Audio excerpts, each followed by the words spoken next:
The Zarkothi scout ship Threnakar emerged from the warp corridor into an uncharted system, a place the galactic Concord had long written off as a dead zone. Empty, uninhabitable, useless. The local star was stable but dim, orbited by a handful of rocky planets, icy moons, and an asteroid belt thick with raw metals. It had never warranted colonization. No species had ever bothered to register it. Yet here the Threnakar was, drawn by strange encrypted signals intercepted by deep space listening buoys. Signals that bore frightening hallmarks. Fast repetition, quantum compression, and worst of all, Terran linguistic roots. Ambassador Zara's spines twitched in distrust as he reviewed the telemetry. "This cannot be," he muttered. "Humans have no claim here. No presence in this sector. Their reach is a mere fraction of ours." "Perhaps they are pirates," offered his assistant Kellick, his voice low and nervous. Zar didn't reply. His compound eyes narrowed as he stared at the dark blue planet below, a lush, seemingly terraformed world, flanked by 3 moons. Orbital scans showed artificial satellites, active energy grids, stealth fields, and hundreds of transponders flashing encrypted bursts. Whoever lived down there had cloaked an entire civilization from the galaxy. That wasn't piracy. That was preparation.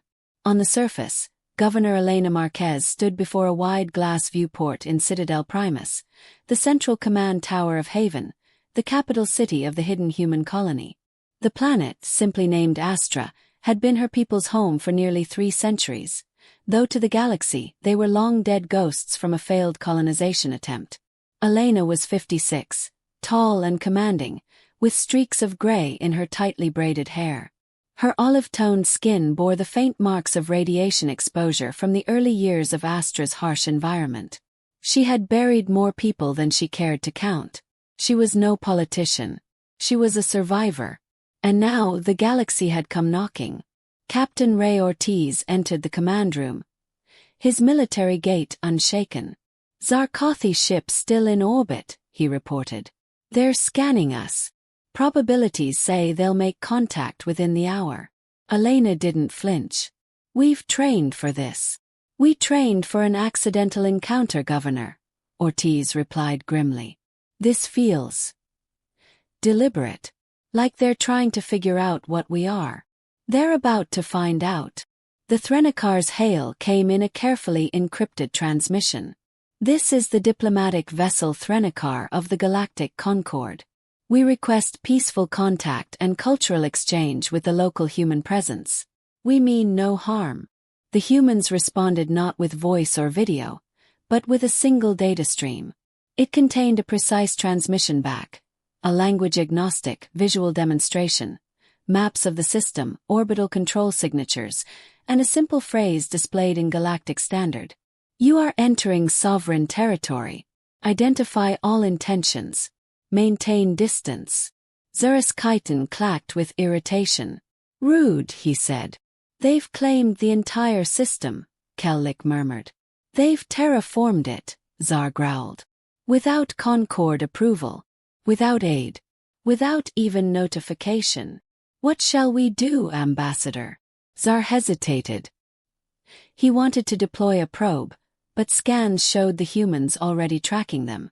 Any closer and the ship might be tested. He decided on diplomacy, even if it grated against his scales. "Prepare a shuttle.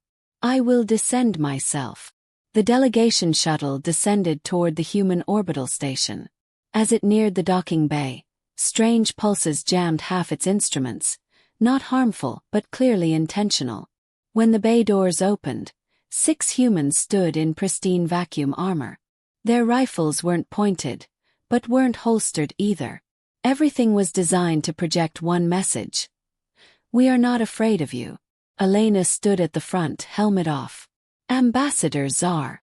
Welcome to Astra." Zar stepped forward, flanked by guards. "This world is not registered to the Concord." Elena tilted her head. "It's not part of your Concord. It's part of ours." "Your what?" "Our survival pact," she replied. "Made in the ashes of a failed expedition, reborn through necessity, united by one goal: never again to rely on the goodwill of empires that let us die. Tsar's mandibles clicked, annoyed and intrigued. This world was deemed uninhabitable. We made it habitable. Without aid. With blood, grit, and old Earth engineering. They gave him the briefest tour: power grids woven through orbital rings, hydroponic skyscrapers that converted sunlight into clean food and water, anti-meteor railguns that doubled as defense systems. And, most alarming, cloaking satellites that prevented detection via gravimetric lensing, an impossible feat by Concorde standards. Tsar tried to remain impassive. But each turn in the corridor screamed danger. These weren't refugees. These were veterans. "You've built a fortress," he said. "No," Elena said. "We built a home. The fortress was the price." Back aboard the Threnokar, Tsar transmitted a limited report to the Concorde High Table, omitting certain details, like the automated defense array he saw hidden in the asteroid belt, or the predictive algorithms humans had running surveillance on his own ship before it even entered orbit. He debated lying. But the truth was too sharp. "The humans have secured an entire star system without galactic aid," he said. "Their presence here is a political anomaly, a tactical nightmare, and a philosophical disruption. They are not lost children. They are wolves, educated, wounded, and armed." Hours later, the Threnokar attempted to deploy a passive probe into Astra's exosphere to gather long-term data. It was promptly disabled by a beam of pure white light from a cloaked satellite. No debris. No retaliation. Just a soft, simple message beamed across the stars. "You were warned." The Zarkothi limped away, shaken and silent.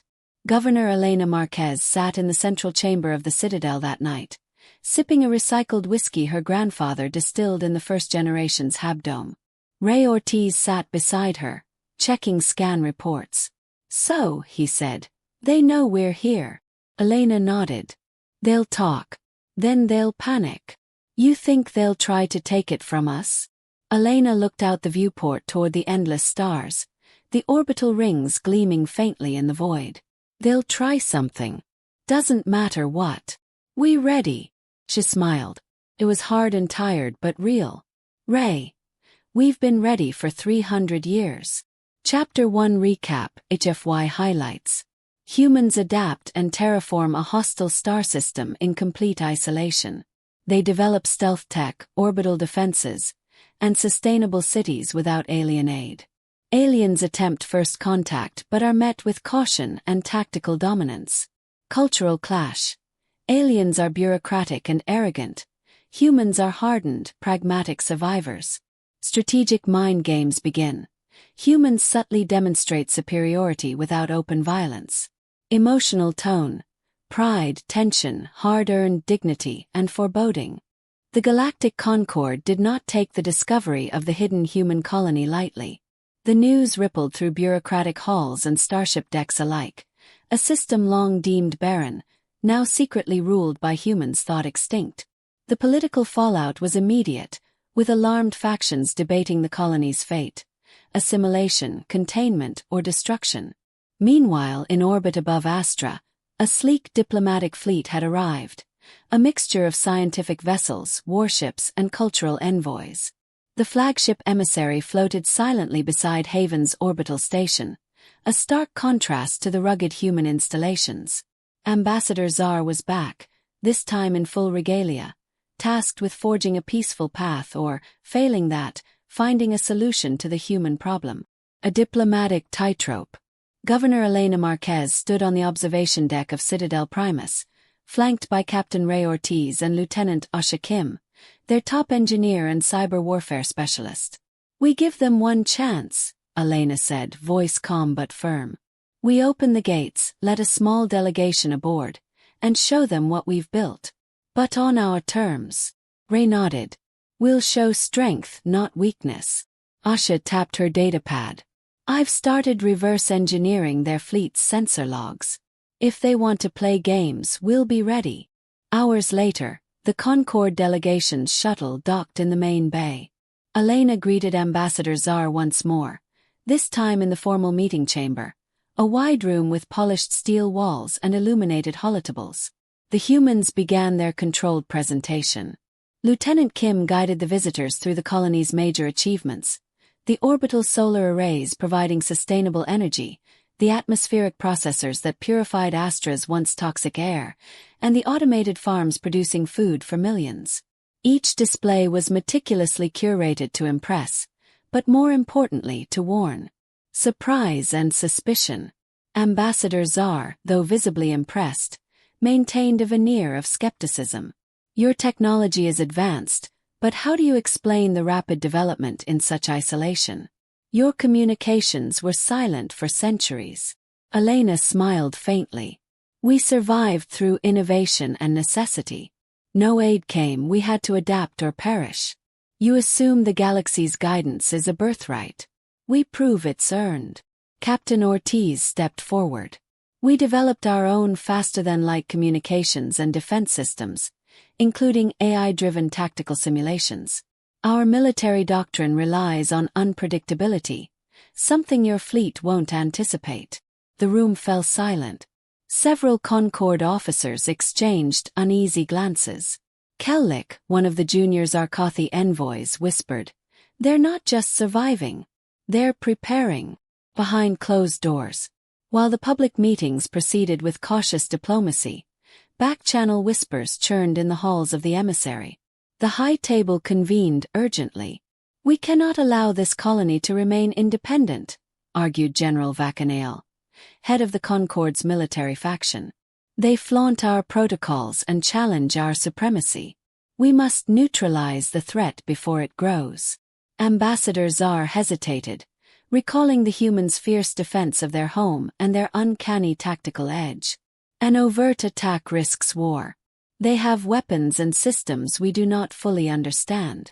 Councillor Mirren countered, "If we delay, the colony will only strengthen and rally sympathizers. It's a political cancer." Meanwhile, an unexpected event complicated matters. A junior Zarkothi aide named Serac secretly leaked intelligence about the colony's defenses to factions sympathetic to human independence. His idealism and fear that the Concord's heavy-handed approach would provoke conflict began to fracture the fragile alliance. Human ingenuity on display. In the weeks that followed, Lieutenant Asha Kim and her team worked around the clock analyzing the Concord data and sensor arrays. Using captured logs, she demonstrated to Governor Marquez and Ortiz that the Concord's flagship was vulnerable to sophisticated cyber interference and EMP pulses.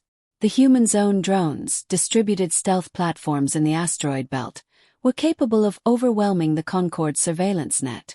"We're no longer just hiding," Asha said, eyes gleaming. "We're playing the game by our own rules." Elena nodded approvingly. "They still underestimate us." Ray grinned, a rare lightness in his voice. "They think they have us cornered. They don't know what corner means to humans." A cultural clash. Amid negotiations, Ambassador Czar observed the stark cultural differences between humans and Concord species. The humans valued pragmatism and directness, their discussions full of blunt honesty and dry humor.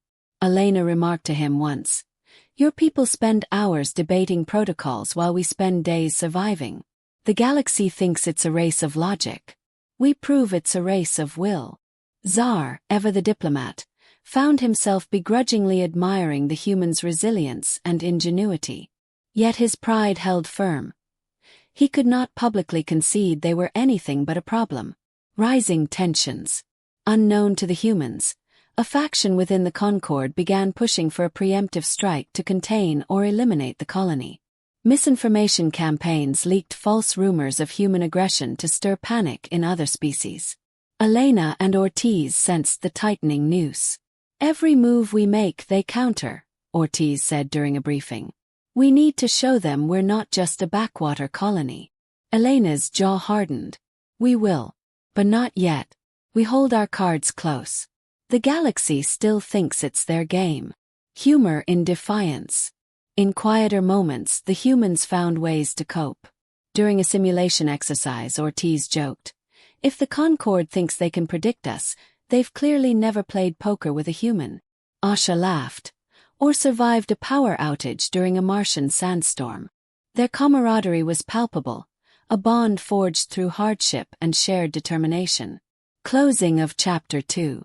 As the diplomatic talks dragged on, the humans prepared for the inevitable. Governor Marquez gazed at the starlit vista beyond the citadel windows. "We built this system from dust and death. We'll defend it with everything we have." Captain Ortiz stood beside her. "They'll be stunned when they find out what everything means." And somewhere deep in the asteroid belt, the silent drones awaited their orders, ready to protect humanity's hard-won home. Chapter 2 Summary and HFY Themes. The Galactic Concord sends a fleet to formally contact the hidden colony. Humans demonstrate their rapid, self-made technological prowess, including stealth and AI warfare. Behind-the-scenes political intrigue in the Concord escalates tensions, with factions debating human containment or destruction. The humans' culture clashes with alien bureaucracy and arrogance, showing raw human pragmatism and humor. Key emotional beats include growing confidence, camaraderie, and the mounting threat. World-building expands with detailed human defense doctrine and Concord politics. Classic HFY shines through human unpredictability, resilience, and clever tactical thinking that unnerves the galaxy. The tension between the Galactic Concord and the hidden human colony in the astrosystem had reached a breaking point. The initial shock and curiosity gave way to paranoia, as rumors of human technological superiority and hidden weaponry sparked heated debates in the upper echelons of Concord leadership. The question looming over every council chamber and war room was: contain the colony before it becomes a threat, or concede their sovereignty and risk undermining Concord authority? The Galactic Council's dilemma. The Galactic Council convened in the Grand Chamber of the starship Ecliptic, orbiting the capital world of the Concord. The chamber was a swirling mass of diverse species: reptiles, cephalopods, crystalline entities, and synthetic intelligences, all with their own interests, fears, and agendas. Councillor Mirren opened the session. The humans have disrupted centuries of order by claiming an entire system outside of Concord regulation. Their technological advancements and defensive capabilities indicate they are no mere colonists. They are a fully functioning state, one capable of resisting our influence. General Vacknell slammed his clawed fist on the holotable. Containment is not enough. They have already shown an ability to counter our surveillance. If we hesitate, they will expand.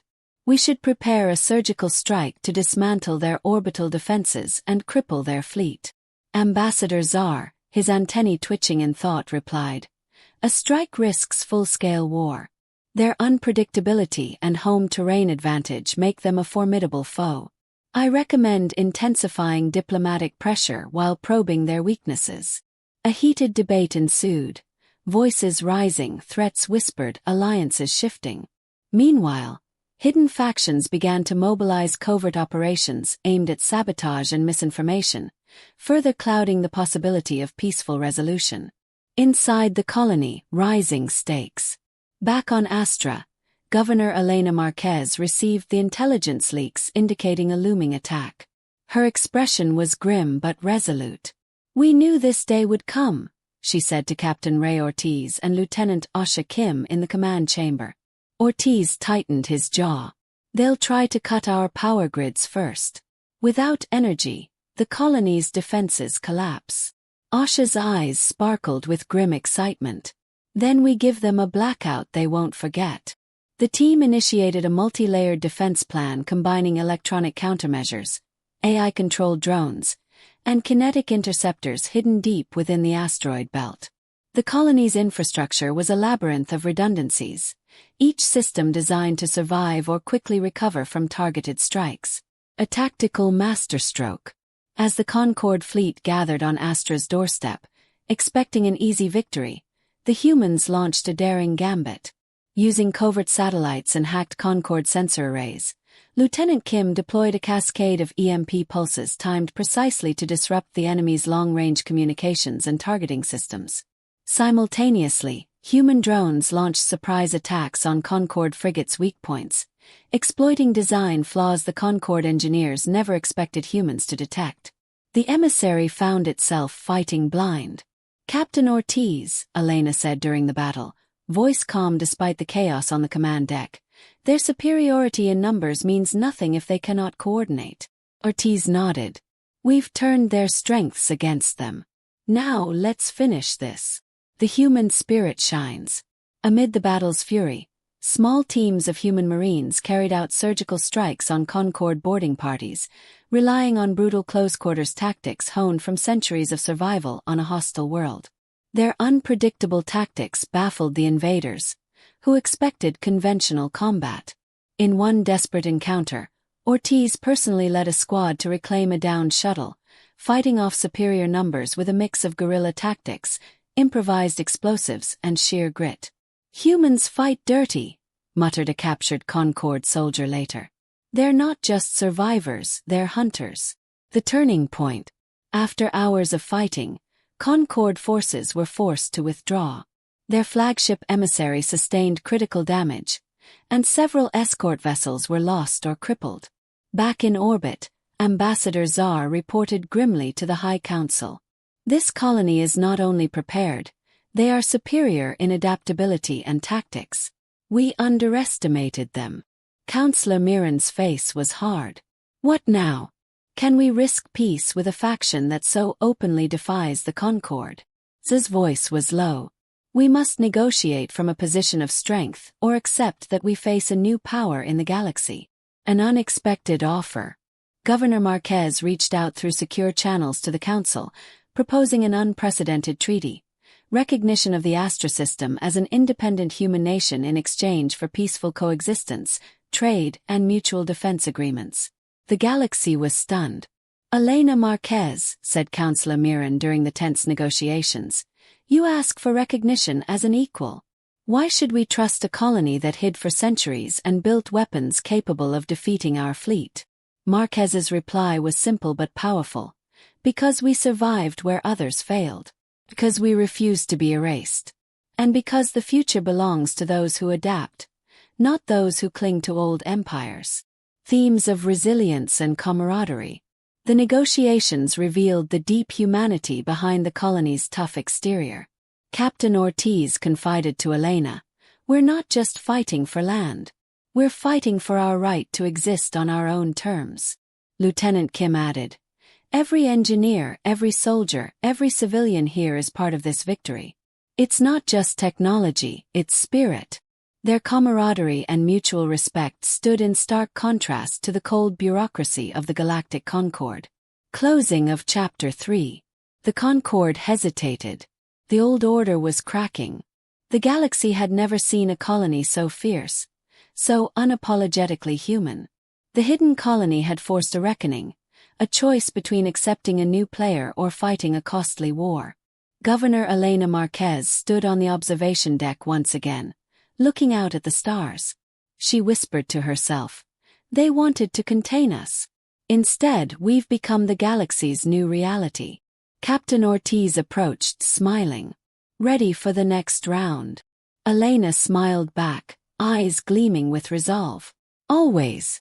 Chapter 3 Summary and HFY Highlights. The Galactic Council debates how to handle the human colony, torn between military action and diplomacy. Humans demonstrate exceptional tactical ingenuity, using EMP cascades, drone strikes, and guerrilla combat to repel the Concorde fleet. The emotional core shines through camaraderie, sacrifice, and the human will to survive. An unexpected peace offer shakes the galaxy, showing human adaptability and strategic thinking. The story highlights classic HFY themes: humans as unpredictable, resilient, and united against overwhelming odds. The aftermath of the Concorde's failed assault on the Astra system reverberated across the galaxy like a seismic shockwave.